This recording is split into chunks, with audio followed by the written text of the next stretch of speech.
Today we are going to start a new concept. We are going to see what is database.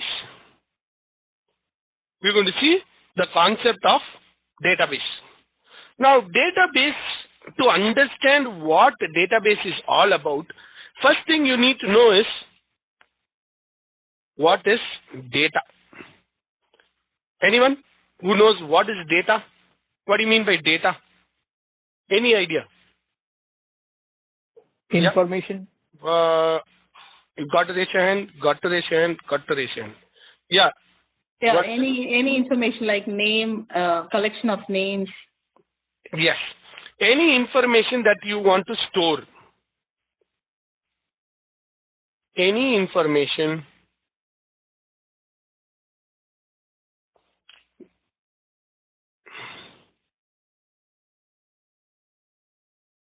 want to store, retrieve,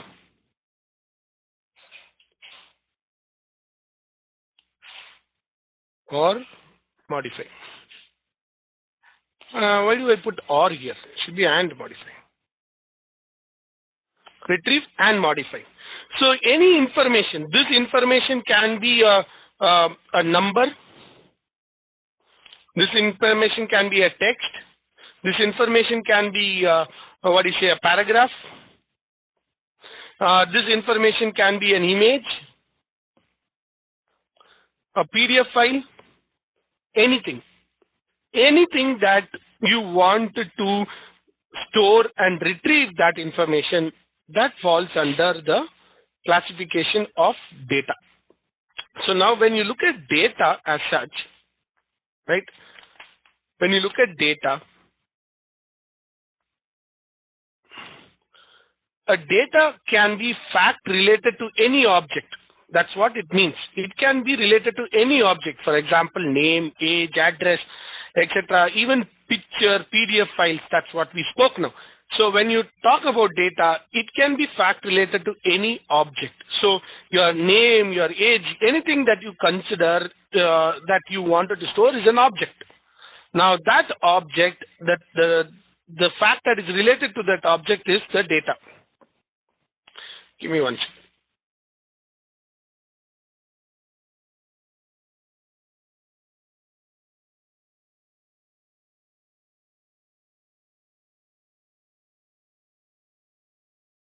So now the fact is that anything that is related to data or anything that is related to an object where we want to store is called the data. So now as we spoke, anything can be data. Now this data as such has to be stored in some place, right? Now when you look at the storage of this data, right? When you look at the storage of this data, I even like when you look at the storage of this data, there should be some place we need to store this data, right? That is where this concept comes into place. Database. Now database is the location where we are going to store this information and retrieve this information. So when you're looking at database, how do you say that? Database is a systematic collection of data. So it's just not one single data. It's a systematic collection of data. Since data in the database is organized, it makes data management easy. What does this mean? Data in the database is organized.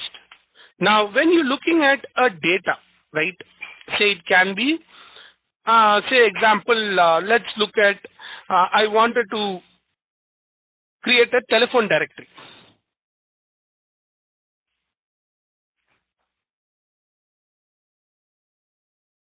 Telephone directory. Now, what all features that we need in a telephone directory? Can you tell me what all we need in a telephone directory?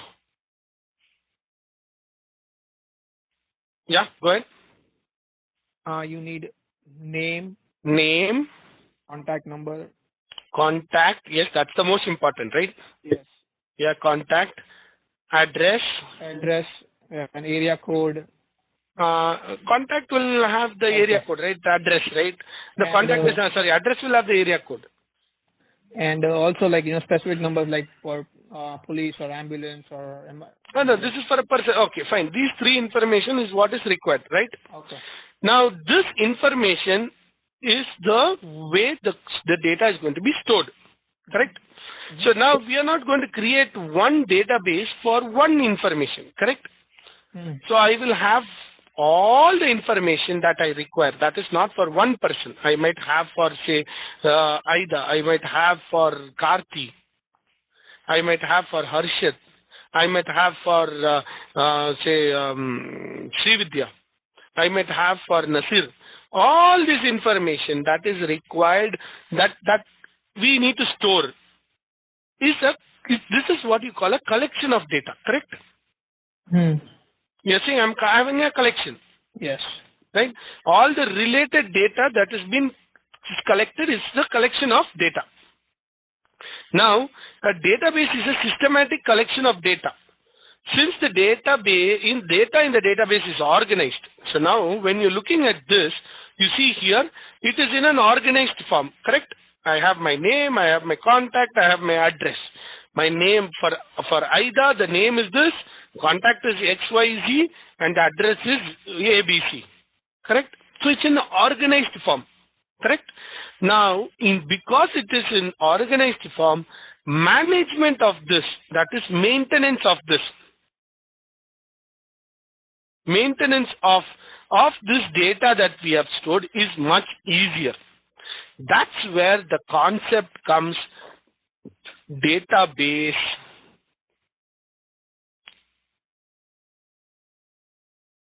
management system. This is where the concept comes, database management system. Now, database management system in short is called DBMS, database management system. This concept that brought out the entire database and the way the database will be managed. So now when we are looking into the database management system, DBMS is a collection of programs which enable its user to access the database, manipulate data, and help in restoration of data, representation of data. It also controls the access of database by various users. What does this mean? Because the data, we know the most important part is data. To store data, we use a database.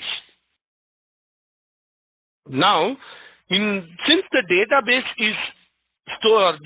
stores its information or data in a systematic form, systematic manner, this enables you to manage data more easily. So what we did, they developed the concept of database management system, which is a program that allows you to access this information that is stored in the data and modify this information, delete the information, or create the information. So this program allows you to manipulate, modify, delete, create, work with the data that is there in the database. It also allows, this program also provides control, that I can provide access to Aida only to view the data. I can provide access to Srividya to update the data, modify the data. I can provide Harshit to delete the data. So I can provide individual users what type of permission that I can provide. So this also is controlled in the DBMS portion. Guys, you are able to understand the concept, what I'm talking about. Any questions? Any questions? Fine. Now, understanding this concept of DBMS, right?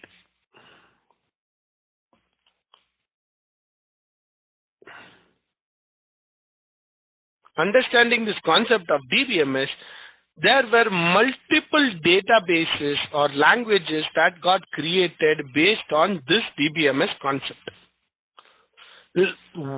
Let's see each and every type of DBMS that got generated, that they created. So these are the 4 types of DBMS that is available in the market. First type is called navigational DBMS. Second one is called the network DBMS. Third one is the relational DBMS. And the fourth one is the object-oriented DBMS. Now, what is navigational DBMS? Let's see what is navigational DBMS.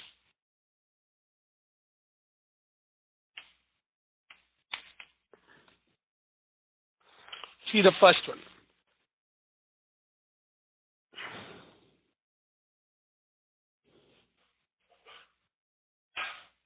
Navigational DBMS. Now, navigational DBMS, right? This employs this type of DBMS employs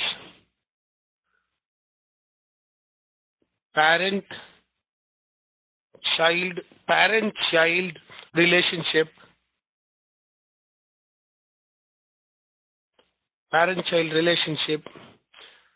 to store data. What does this mean? Parent-child relationship. Anyone has any idea on what you mean by parent-child relationship? Anyone? Any idea on what you mean by parent-child relationship? Yep. Is it related to inheritance kind, Rajesh? Inheritance means? If this child has to be related only to that particular parent, something like that? Yeah, that is true. That is why you say parent-child. But what do you mean by parent-child? It means, let me explain that. Well, what you said is almost correct, but to elaborate that, you have a parent and you have multiple childs under the parent, similar to a tree structure. Where do you see this type of a concept being employed? This is a very, very old concept. It's no more in existence. No one uses this type of a database now. But we still see that. Where do we see? Let me show you that.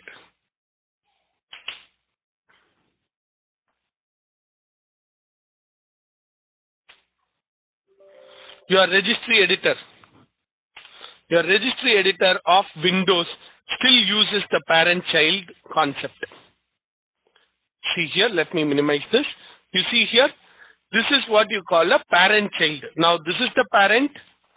Now the data stored under the parent is, these are the children.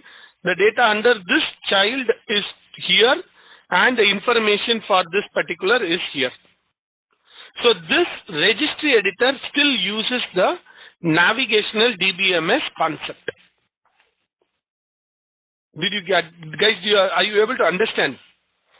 The registry editor in Windows still uses the navigational DBMS concept. Okay. Now let's see what is the next one. Let me clean this up. Okay. So we saw navigational DBMS. The next one is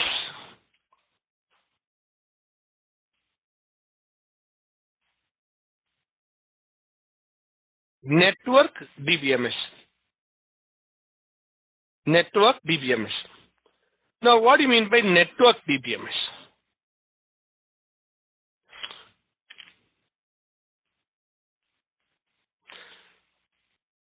This type of support, model support many relationship. Many-to-many relationship.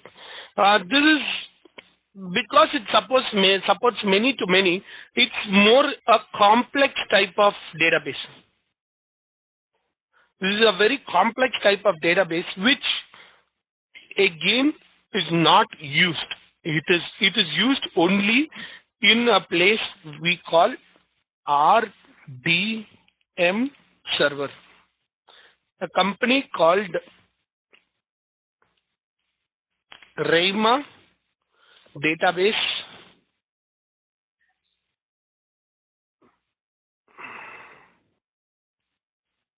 Database Manager. That is the RDM server.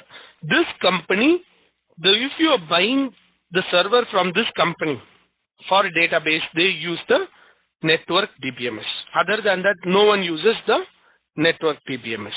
This is a very complex step, not used. Okay.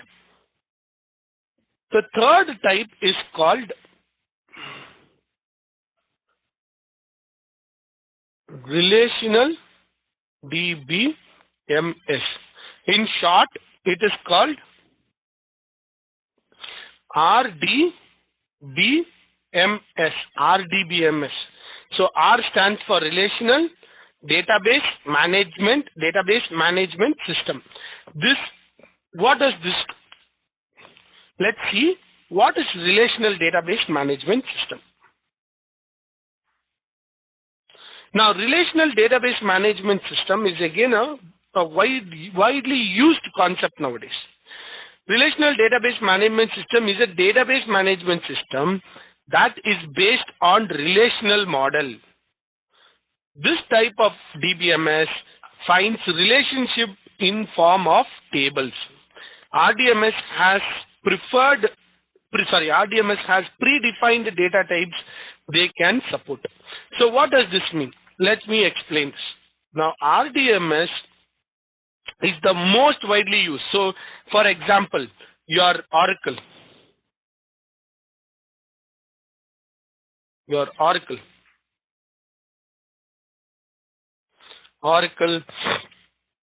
MySQL,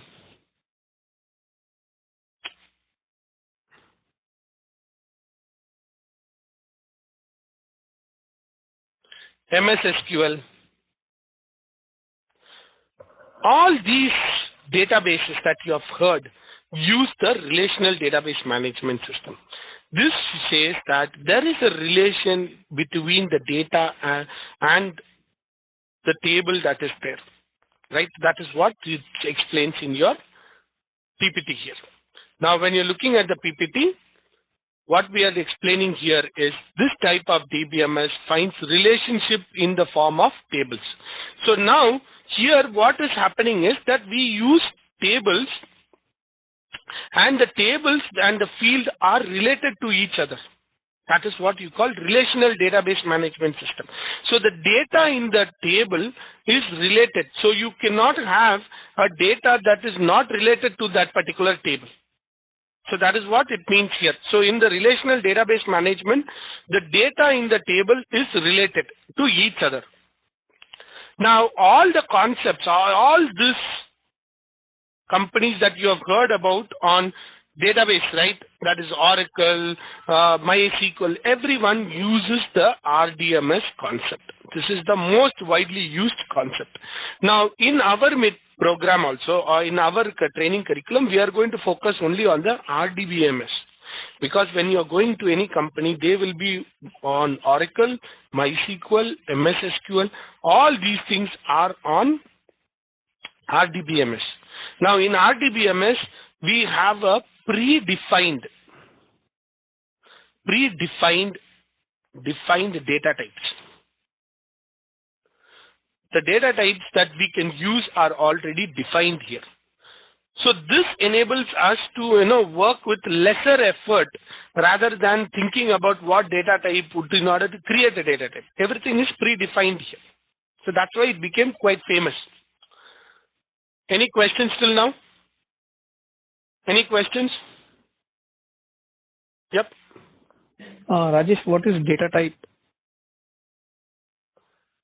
When we did QTP, we learned about what is a data type. What is a data type? In QTP, tell me what is a data type? Like a type of data. Type of a data. You're explaining the question itself. Yeah. Hold on. Yeah, go ahead. Yes, it's a string. String, String is integer, integer. It any may be float, double, anything. anything that defines what this data is. Mm-hmm. Okay. You're able It's to a get text. me? It'll be a string, right? Yes, text. Even a word can be a string. Yeah, word. Yeah. Yeah, it can. A number can be a integer, decimal, float. Now you're able to understand what Yes. it means by data type, Yes. right? Thank you. Okay. So now that is what is, we have a predefined data type there. The last one what we are going to see is object oriented. Object oriented data, DBMS. Now this is the most advanced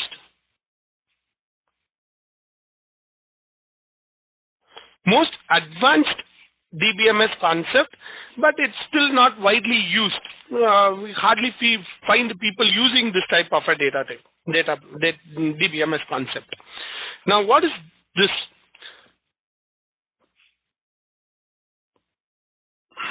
The object-oriented data type, this type supports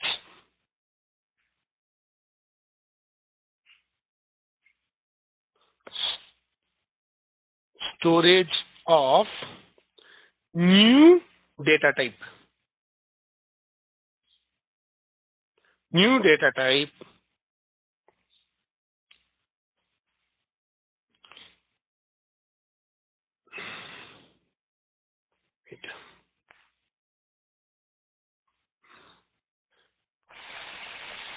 form of objects. Now you can store a new data type. You can create your own data type and store it as an object. This object to be stored has attributes. So example, the object to be stored has attributes.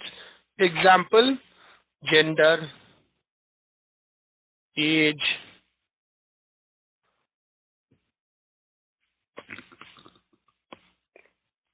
so when you create a data type, you have to provide the data type. The attribute would be a gender or an age, anything. Whatever you want to provide, you have to provide an attribute to this. Say example in QTP we did, right? Int of I. Now we define this data type I, the data type of I as int, and then we put a value to it, the attribute to it. So that is what object-oriented data type allows you to create. Now there is only one database called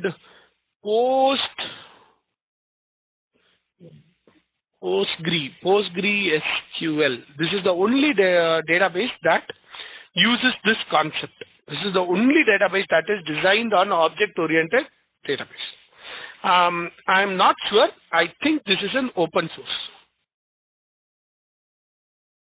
This is an open source database. Postgre is a open source database using the concept object-oriented DBMS. So these are the four types of data, four different types of data DBMS that we have. In these four different types, relational database management is the only one that is being used, most widely used.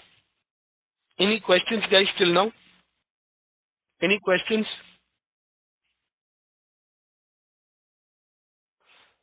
Fine. Now, let's talk about the next concept.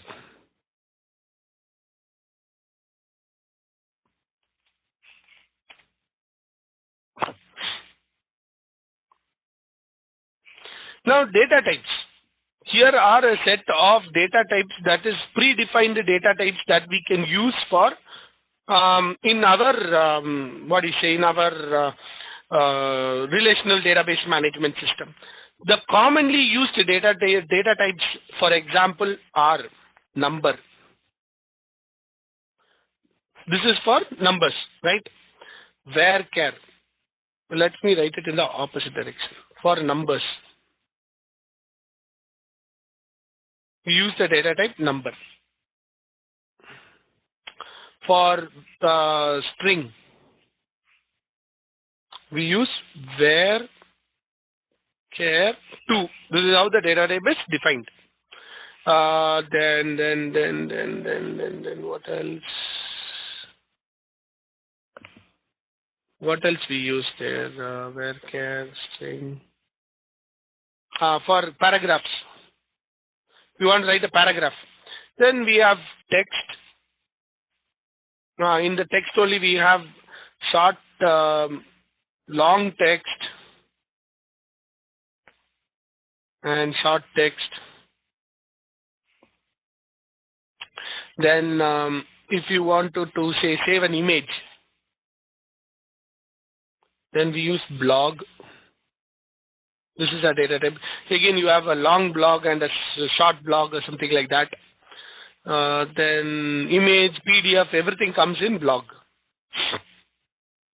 Most commonly used data types. These are the most commonly used data types, right? When we create a table or when we create something where we want to store the data, these are the commonly used data types. But we have a lot more data types that are available. You can go to the data type and you can see that there are a lot more data types available which can be used in our SQL. These are the different data types available. Now, going back to the SQL data types, operators. Now, like what we saw in QTP and performance testing load runner, similarly we have operators, plus operator, minus operator, star operator. We will see all these things when we are writing when we learn the language, how to work with it. So there are, equal to, not equal to, greater than equal to, less than equal to. All these operators can be used as and when we are working with when we are trying to create or modify or access information. Similarly, logical operators like and, all, between. We're going to see all these things. We're going to see everything in detail. We are going to see these operators. We are going to work with all these operators to see how to work, how to get information using these operators. Now, these operators, why I'm not going through these operators now is that when we are working with the queries that we are going to in these things, we are going to use the operators there. So that's why I'm not taking the operators as a separate concept. Okay, to be a duplication when we use it there also. That's why we're not doing it. Guys, you are able to understand till now? Any questions? Any questions?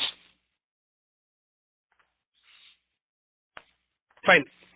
Now we saw the concept of DBMS, right? We saw the concept of DBMS. Now, how do we implement these concepts? Now, I told you DBMS is a program. How do we implement DBMS in order to get information, delete information, modify information? We use a language called SQL. SQL stands for Structured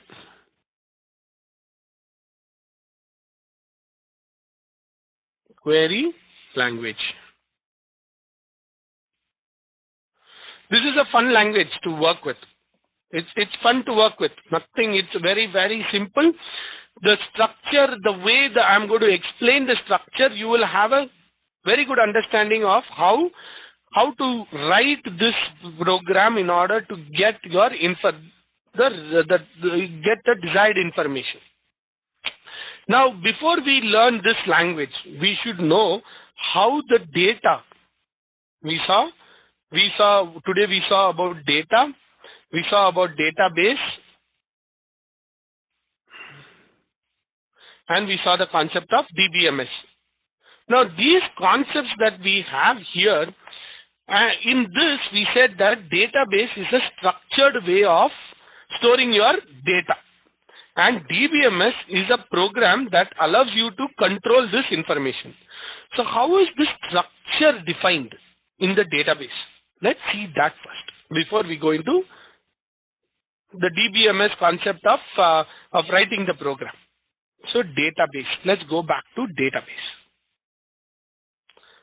Now, how is this structured? Now, in order to arrange the data in the way it has to be, it has to be in a structured form. Database uses tables,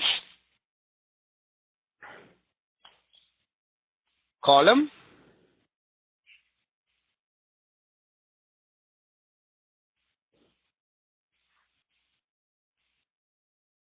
row or record. This is the structure in which the information is stored here. So now if I wanted to create a telephone directory, I'm going to say I need name, right? I need the name of the person. I need the contact number. I need the address. So basic information. Now this is going to be your column because this is the common thing which will go for everyone. Now your column is going to be like this, and you will have rows here which you will say example Rajesh, his contact information, his address. The next you will have say Gina, her contact information, her address. So this is the structure. So now when I want to get the information of Rajesh, I will first access the table. From the table I will say which column, and from the column I will say which record. So I have to go in this format, right? So I know the structure in which the data, a specific data is stored. Now looking at this structure of column and rows, what application can you relate to? Can you relate to any application here which uses columns and rows?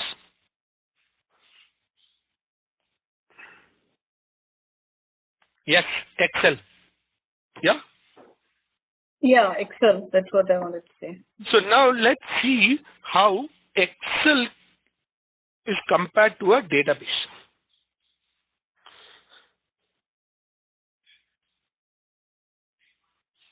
Excel.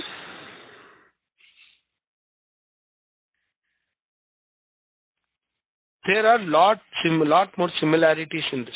How? Now Excel, first thing what you do, you create a file.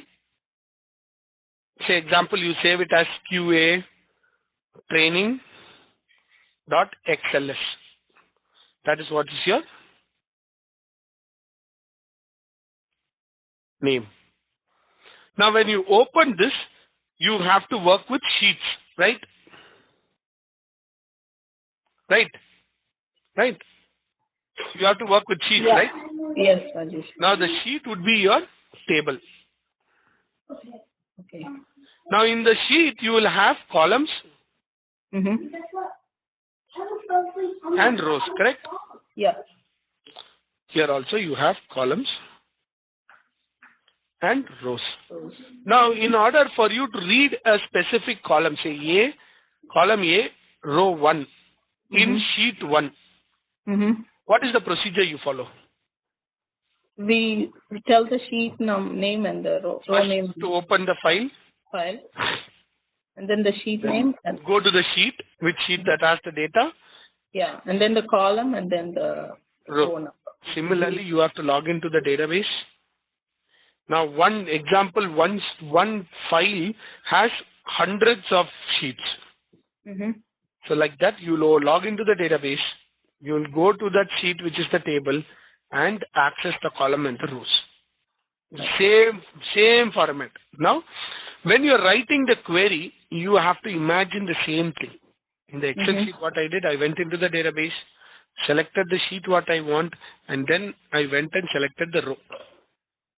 Now again, here you have unique information. Every row has a unique ID that automatically gets generated, correct? Yeah.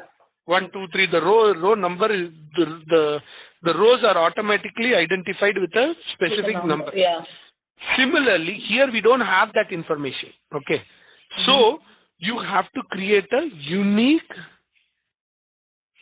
column in order to maintain the data. Because if you have a row which says Rajesh and another row Rajesh Charles, and say another row Rajesh and XYZ. How do you differentiate these two? Right, it has to Right? be unique. So what we do, either we go with the last name, which is unique, or you go with the unique ID that you generate here. Oh. You're getting me? Mm-hmm. We're going to see all those things. You're able to understand? Yeah. Any questions, guys? Any questions? So, the important part in the database is the table, column, and rows, similar to your sheet, column, and rows. So you always relate to a database to a Excel so that you can understand, get a pictorial view of how the database looks like at the backend, or how the database is storing the information at the backend.